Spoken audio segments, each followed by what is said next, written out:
ఆదివారం సిటీ పోలీసుల కమిషనరేట్ వార్షిక రౌండప్ ప్రెస్ మీట్ 2024 నిర్వహించారు.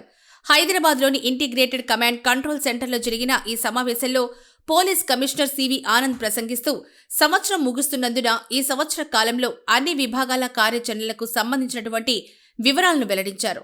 హైదరాబాద్లో వాహన జనాభా ఇప్పుడు 8.8 మిలియన్లకు మించి ఉండడంతో ట్రాఫిక్ ఉల్లంఘనలో ఒక ముఖ్యమైన సమస్యగా మిగిలిపోయాయి. ఆపరేషన్ రూపు వంటి కార్యక్రమాలు 200 ఫుట్పాత్ ఆక్రమణలు తొలగించి రద్దీని తగ్గించడంలో సహాయపడ్డాయని, అయితే రోడ్డు ప్రమాదాలు మరియు ప్రాణాంతక ఉల్లంఘన క్లిష్టమైన సవాలుగా ఉన్నాయని, మెరుగైన పర్యవేక్షణ, పబ్లిక్ ఎడ్యుకేషన్ క్యాంపెయిన్లు మరియు ఆధారిత ట్రాఫిక్ నియంత్రణ కోసం ప్రత్యేక ఏర్పాటు చేశామని చెప్పారు. ఇక హైదరాబాద్లో గత ఏడాది 2,548 రోడ్డు ప్రమాదాలు జరగ్గా 2024లో 2,745 రోడ్డు ప్రమాదాలు జరిగాయని, మెరుగైన భద్రతా చర్యలు ఉన్నప్పటికీ నగరంలో 2024లో 76 ప్రాణాంతక ప్రమాదంలో ఈ 2027లో 27 మంది మరణించారు. 2024లో 2,727 మంది మరణించారు.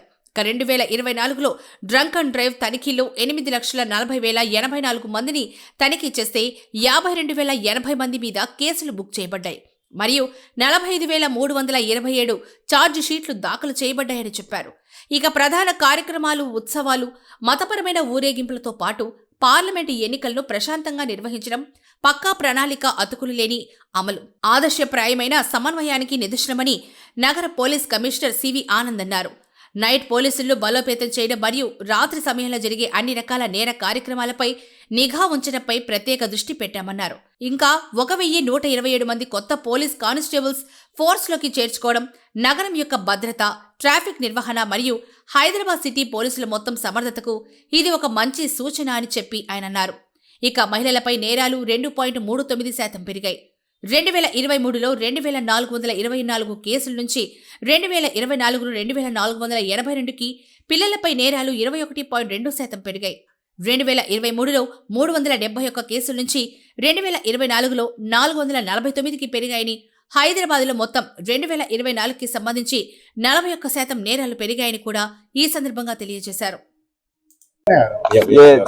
ये साल 2024 जो है हैदराबाद सिटी पुलिस के लिए अच्छा रहा है. लॉ एंड ऑर्डर एंगल से आप सब की ताउन से बहुत ही पीसफुली निकल गया है सब कुछ.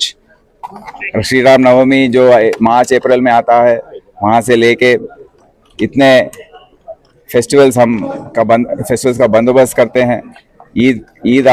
ईद के बंदोबस्त करते हैं.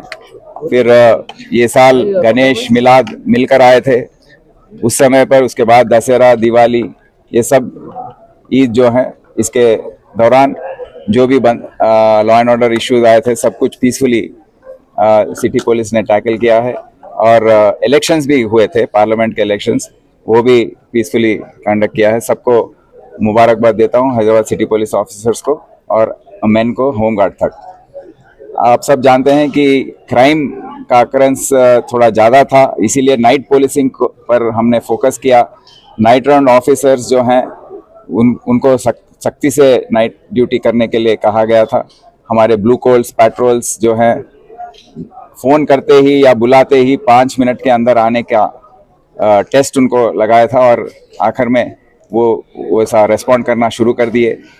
और जो ब्लू कोल्स इंटरसेप्टर्स हैं, उनका भी रोल हमने फिर से पूरा रिव्यू करके उनको भी काफ़ी एक्टिव किया है. आप जानते हैं कि जो साउंड पोल्यूशन शहर में होता था, उस पर हमने यहाँ पर एक राउंड टेबल कॉन्फ्रेंस किया था. पॉलिटिकल रिप्रेजेंटेटिव, हर पार्टी के जो लीडर्स हैं, उनको हमने दावत दी थी आके उसके बारे में जिक्र करें. तो अपना ओपिनियन उन्होंने बताया. उसके बाद उनकी मदद लेकर शहर में ये साउंड पोल्यूशन का कंट्रोल हुआ है. इससे काफ़ी लोग खुश हैं. क्राइम अगर ले लेंगे आप, हमारे पास हैदराबाद सिटी पुलिस में 35,000 FIRs ये साल इश्यू हुए हैं. पिछले साल 26,000 थे. ये साल फ्री रजिस्ट्रेशन चला है. जैसे छोटा सेलफोन अगर गया तो उस पर FIR इशू होना, छोटा एक वो टू व्हीलर खो गया, कोई गुमा दिया या चोरी हो गई, उस पर FIR इशू होना, ऐसे 9,000 FIR ये साल ज़्यादा रजिस्टर हुए हैं. बॉडीली क्राइम अगर देख लें, जो शारीरिक क्राइम है, मर्डर्स 13% कम हुए हैं, अटेम्प्ट टू मर्डर 22% कम हुआ है, ग्रीवस हर्ट कम हुआ है, और राइटिंग्स के केसेस जो हैं वो पिछले साल के बराबर है। पर दूसरी ओर कल्पेबल होमिसाइड किडनैपिंग्स ज़्यादा हुए हैं, और ये साल हमने देखा है कि उसमें इजाफा हुआ है। प्रॉपर्टी क्राइम अगर लेंगे आप, तो प्रॉपर्टी क्राइम में एक 60% क्राइम ज़्यादा हुआ है, जैसे मर्डर फॉर गेन हो, डेकॉइटी हो, रॉबरी हो, स्नैचिंग्स हो, सब में क्राइम बढ़ा है। मतलब एफआईआर फ्रीली इश्यू हुए हैं, और इसका डिटेक्शन भी हम देखे हैं। जो क्राइम, टोटल प्रॉपर्टी क्राइम्स जो रिपोर्ट हुए हैं उसमें 59% डिटेक्ट हुए हैं, और रिकवरी जो प्रॉपर्टी गया है उसका रिकवरी हुआ है 58% तक। और इसके बाद साइबर क्राइम में हम देखते हैं कि साइबर क्राइम देश में हर जगह फैलता जा रहा है, काफ़ी लोग उसके विक्टिम्स हो रहे हैं। और साइबर क्राइम पर हमने, साइबर क्राइम पुलिस स्टेशन ही नहीं, हर पुलिस स्टेशन में छोटे छोटे यूनिट्स हमने शुरू किए हैं। तो साइबर क्राइम पर काफ़ी अच्छा काम किया है सिटी पुलिस ने। 4000 से ज़्यादा एफआईआर इशू हैं, और इसमें 42 करोड़ रुपए रिफंड का सिलसिला किए हैं। और इसमें आप जानते हैं कि 297 करोड़, करीब करीब 300 करोड़ रुपए लोगों ने गंवाए हैं साइबर क्राइम के ज़रिए। तो मैं सबसे अपील करता हूं कि साइबर क्राइम से आप ज़रा अलर्ट रहें। जो भी आपको लिंक्स, अननोन लिंक्स अगर दिखाई दिए, या कोई फ़ोन करके आपको डरा दिए कि आपका एक पार्सल है, उसमें ड्रग्स हैं या ये है वो है, आप उसमें ना गिरें, उसमें वो जो ट्रैप है उसमें ना गिरें, और चौकन्ना रहे, अलर्ट रहें इसके बारे में कि ये साइबर क्रिमिनल हो सकता है। डरिए मत, क्योंकि बैंकिंग सिस्टम में भी जो अकाउंट्स खोल रहे हैं उसमें भी बैंक ऑफिशियल्स और लेबर डिपार्टमेंट के ऑफिशियल्स का भी इसमें रोल आ रहा है। तो हम अगले साल इस पर और भी गौर करेंगे। यही नहीं, नारकोटिक्स जो नशीली दवाइयों का सिलसिला है, उस पर HNU नारकोटिक्स विंग जो है बहुत ही अच्छा काम किया है, अच्छे अच्छे गैंग्स पकड़े हैं। पर इसको हम अगले साल और भी इस पर ज़्यादा काम करेंगे। वुमेन सेफ्टी के बारे में भी, वुमेन सेफ्टी विंग हर जोन में पिछले साल एक एक पुलिस स्टेशन ओपन किया गया था, और अभी भरोसा सेंटर्स हैं, शी टीम्स हैं। शी टीम के ज़रिए करीब करीब 2200 लोगों को, जो औरतों को सता रहे हैं, उनको रेड हैंडेड पकड़ा गया। ये बहुत अच्छी बात है। और जो छोटे छोटे बच्चों के साथ गलत काम किया है, 33 लोगों को कन्विक्शन दिया गया है, उसमें 5 लोगों को लाइफ कन्विक्शन दिया गया। तो इसमें बहुत ही अच्छा काम हुआ है वुमेन सेफ्टी विंग के जरिए। कन्विक्शंस आप देखेंगे पूरे सिटी में 68% है, बहुत ही अच्छा है। पिछले साल 63% था, अच्छा इम्प्रूवमेंट हुआ है। उसमें 661 लोगों को कन्विक्शन दिया गया है कोर्ट के जरिए, 7 लोगों को लाइफ और 8 लोगों को 20 साल से ज़्यादा। आप ट्रैफिक ब्रांच तक अगर देखेंगे तो 48 लाख केसेस रजिस्टर किए गए हैं, और ड्रंक ड्राइविंग में ही 52,000 केसेस रजिस्टर किए गए। इसके ज़रिए इसका फ़ायदा क्या हुआ है आप देखिए। ये साल एक्सीडेंट्स में 215 लोग ही की मृत्यु हुई, उनका वो एक्सीडेंट में मर गए वो लोग।